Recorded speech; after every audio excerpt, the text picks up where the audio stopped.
निरंजनी पीठाधीश्वर आचार्य मामा स्वामी श्री कैलासानंद महाराज जी के यहाँ उनका छोटा गुरु भाई भी रहा हूँ। उनका ज्योतिषाचार्य तंत्राचार्य भी। अच्छा, उनके सानिध्य में भी रहे हैं। हाँ, 8 वर्ष उनके सानिध्य में साधना भी किया। में 5 चीजें होती है, तिथि, वार, नक्षत्र, योग, मंगल अच्छी स्थिति में होता है, सांस देता है। सूर्य होता है पिता, मतलब शान सौगत उच्च पद देता है। चंद्रमा माता। जय श्री राधे श्री गोवर्धन महाराज की है। दोस्तों मैं हूँ प्रयागराज की धरती पर, मैं हूँ तीर्थराज प्रयाग में, जहाँ गंगा यमुना सरस्वती तीनों नदियों का जो पवित्र नदियां हैं हिंदू धर्म की, जो हमारी संस्कृति है उसमें पूजनीय मानी जाती है, तो वहीं हूँ।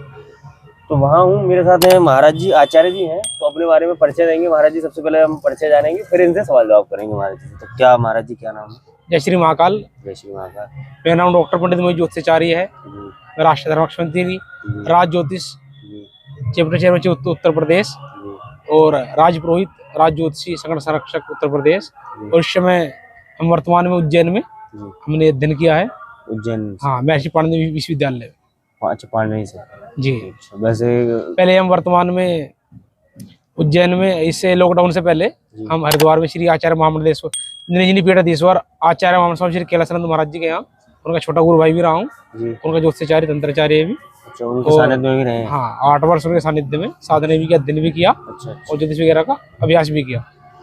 तो महाराज जैसे आप ज्योतिषाचार्य बता रहे हैं आप, तो जरा मेरे को इस चीज में एक बताएं कि आजकल देखते हैं कि कहते हैं कि बाबा ये बाबा वो ज्योतिषी ये, अगर किसी को खोया हुआ प्यार पाना है, किसी को खोई हुई ये पानी है, किसी की बीवी से झगड़े होना, तो ऐसा क्या इन चीजों से, इन क्रियाओं से क्या संभव है?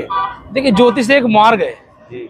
ज्योतिष से हम घरों के द्वारा पता लगा सकते हैं उस चीज के बारे में कि ये घटना सत्य है या असत्य है। किस चीज के बारे में महाराज? जैसे आपने कहा खोया हुआ प्यार, खोई हुई वस्तु। नहीं, तो ग्रहों से पता चलता है कैसे? घरों के द्वारा कि कौन सा घर है, किस स्थिति में है, या क्या फल दे रहा है। तो कैसे कैसे महाराज जी जरा शॉर्ट में बताएं, ग्रह कैसे क्या रहते हैं? जैसे सूर्य बुध है, राजयोग बनाता है। मंगल अच्छी स्थिति में होता है, सांस देता है। सूर्य होता है पिता, मतलब शान सौगत उच्च पद देता है। चंद्रमा माता, हाँ, चंद्रमा है धन का आगमन करता है। और बुध है व्यापार संबंधी की जो समस्या होती है, बुध देखा जाता है। ज्ञान के द्वारा बृहस्पति और शुक्र है, जैसे शादी ऐश्वर्य उसके लिए शुक्र देखा। उससे जो व्यक्ति जीवन में कष्ट आते हैं उनका शनि ग्रह न्याय के देवता को कहा जाता है। किस स्थान में होते हैं महाराज जी तब इनकी वो? देखिए, इसके लिए बहुत बड़ा ज्योतिष है। लगभग में मुझको 12 से 15 वर्ष लगे हैं, और मैंने कम से कम 2000 कुंडली देखी है लॉकडाउन से पहले। 2000 कुंडली? हाँ, 2000 कुंडली कम से। अच्छा अच्छा। उसके बाद हम अपने आप को लुप्त किया और हम अपने साधना में और उसमें अध्ययन में आगे बढ़े। अच्छा, तो साधना कैसी महाराज जी? साधना इष्ट है। ज्योतिष में भी कोई साधना है? हाँ, जो जैसे आपका मोबाइल है, उसमें पावर बैंक लगा होगा तो जल्दी चार्ज होगा, ऐसे ही ज्योतिष को चलाने के लिए इष्ट जरूरी है। जो मुख से कहलवाता है इष्ट कहलवाता है, इसलिए ज्योतिष में साधना जरूरी है। इष्ट देव? हाँ, जो इष्ट देवता है। इसमें तो सात्विक रहती होगी ना साधना? हाँ, जैसे इसमें दुर्गा जी की मान सकते हो आप, हनुमान जी की भी। अच्छा। और इसके अलावा कुछ व्यक्ति शंकर जी को अपना इष्ट मानते हैं, राधा कृष्ण जी को मानते हैं। ये सात्विक देवता है। अच्छा। इस प्रकार से।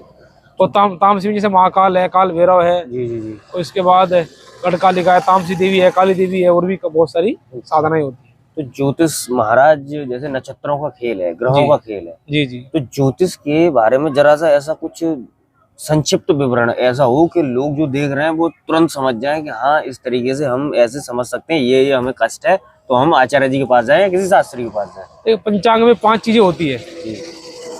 तिथि, वार, नक्षत्र। तिथि 16 होती है। एक कृष्ण पक्ष होता है, एक शुक्ल पक्ष। कृष्ण पक्ष में 15 होती है और पूर्णिमा में 16 होती है। वार 7 होते हैं, सप्तवार होते हैं। नक्षत्र 27 होते हैं, और मूलतः 28वां भी अभिजीत लिया जाता है, जो प्रतिदिन आता है अनावश्यक कार्य के लिए, अत्यावश्यक कार्य के लिए। और योग 27 होते हैं, और करण हमारे 11 होते हैं। इनके आधार पे ही ज्योतिष का आकलन किया गया है, जिसको सामान्य भाषा में पंचांग कहते हैं, पतरा कहते हैं। जो सूक्ष्म रूप से वो इसी प्रकार हमारे 9 ग्रह होते हैं, 12 भाव होते हैं। 9 ग्रह और 12 भाव की 3000 कुंडलियां बनती है। 3000 कुंडली? 3000 कुंडलियां। तो क्या महाराज ज्योतिष से किसी के स्वभाव के बारे में पता लगाया जा सकता है? हाँ, ज्योतिष के द्वारा स्वभाव के बारे में पता चला गया। उसके लिए मंगल ग्रह देखना पड़ता है, मंगल किस स्थिति में है। मंगल ऊंची स्थिति में है, नीची स्थिति में है, या मंगल ग्रह कितने अंश का है। तो उसके भविष्य के बारे में पता लगाया जा सकता है? हाँ, जहाँ तक भविष्य के बारे में पता लगाने के लिए हमें ग्रहों की स्थिति देखनी पड़ती है, कौन ग्रह कौन से भाव में है। तो उसके लिए कुंडली चाहिए होती है? हाँ, कुंडली होती है।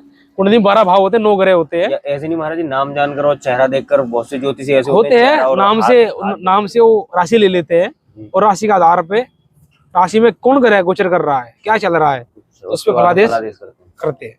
और कुछ कोई हस्तरेखा होती है, मैंने 9 प्रकार की ज्योतिष पढ़ी, जैसे जन्म कुंडली, पर्सन कुंडली, अंग ज्योतिष, हस्तरेखा, वास्तु, सगुन शास्त्र, ये सब ज्योतिष के अंग क्या रहता है?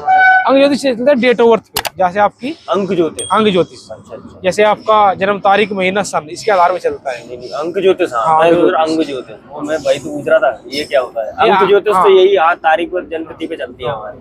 देखिए रास्ते अनेक है चौराहे पाने के, लेकिन मैंने एक लक्ष्य, एक टारगेट। तो महाकुंभ में कैसे महाराज जी यहाँ क्या अपना कैंप लगाया, क्या हुआ है? कुंभ में हम आए हैं, वैसे मैंने शास्त्री की हुई है पहले, फिर आचार्य की हुई है, फिर रिसर्च पीएचडी की हुई है, 6 डिप्लोमा करे हुए हैं योग से, डबल ज्योतिष से, पौरोहित्य कर्मकांड से जो धर्मगुरु में काम आता है, इसको रामायण से, भागवत से, और इसके बाद अभी भी डबल आचार्य कर रहा हूँ, डबल पीएचडी करने के लिए दोबारा। कथा वगैरह भी करते हैं महाराज जी? कथा वगैरह करते हैं? कथा वगैरह हमने सब सीखी हुई है, रामायण, भागवत। इसके अलावा विशेष तो हमारा ज्योतिष का और मेन साधना का। ज्योतिष में अगर कोई आपसे कुछ पूछने आता है ग्रह वगैरह तो मतलब जी, अगर किसी के पास कुंडली भी नहीं है तो उसके लिए हस्तरेखा और पंचांग को देखा जाता है। पत्थर भी बताते हैं क्या महाराज जी? पन्ना किस? हाँ, ये नग होते हैं ग्रहों के अनुसार, जो ग्रह किस स्थिति में है उसके आधार पर नगों को पहनाया जाता है, उनको पहनाया जाता है। हाँ, हम कुंभ में यहाँ स्नान के लिए आए हैं और बहुत अच्छा लग रहा है, बहुत सादगी में। तो क्या महिमा महाराज जी प्रयागराज की क्या हुआ है? ये वो तीर्थराज प्रयाग है, ये तीर्थों का राजा है। यहाँ गंगा यमुना सरस्वती तो 144 साल के बाद आया है, इसलिए यहाँ जो देवी देवता है साधुओं के रूप में, संतों के रूप में और अन्य पशु पक्षी के रूप में विचरण करते हैं। और वे जो हमारे सिद्ध संत होते हैं स्नान के लिए तीर्थराज प्रयाग में आए हुए हैं, और वे छिपरा में ऐसे स्नान करते, उज्जैन में, जैसे हरिद्वार में, इसी प्रकार यहाँ संगम में स्नान किया जाता है। तो क्या कथा है महाराज जी, शुरुआत कैसे हुई है इसकी कुंभ की? कुंद ये जो जब समुद्र मंथन हुआ, समुद्र के मंथन के बाद जो अमृत निकला और दैत्य और राक्षसों में जब संग्राम हो गया, तो भगवान धन्वंतरी जब अमृत का कलश लेकर के आकाश में उड़ रहे थे, कुछ अमृत की वजह से आपके हाथ में जल का लोटा होगा, तो कुछ अमृत की बूंदें आकाश से पृथ्वी पे गिर गई। जहाँ 4 स्थान है, जैसे प्रयागराज, उज्जैन, हरिद्वार और नासिक, ये तभी से कुंभ स्थान बन गए। लेकिन जो कुंभ का राजा है प्रयागराज है, तीर्थों का राजा प्रयागराज है।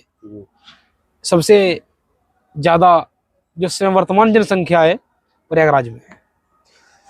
दोस्तों देख रहे हैं कि महाराज जी हैं, ज्योतिषाचार्य जी हैं हमारे साथ में, और जो भी अगर आपको समस्या है तो वो हमें बताएं, तो महाराज जी से हम संपर्क करेंगे, आपकी बातें करवाएंगे, और आपकी जो भी कुंडली वगैरह है, जो भी ग्रह दशा अगर खराब चल रही है तो उसका भी समाधान हम आपको बताएंगे। तो ऐसे ही मेरे साथ बने रहे, और महाकुंभ में साधु संतों के, सन्यासियों के दर्शन करते रहे। जय श्री राधे, श्री गोवर्धन। जय श्री महाकाल।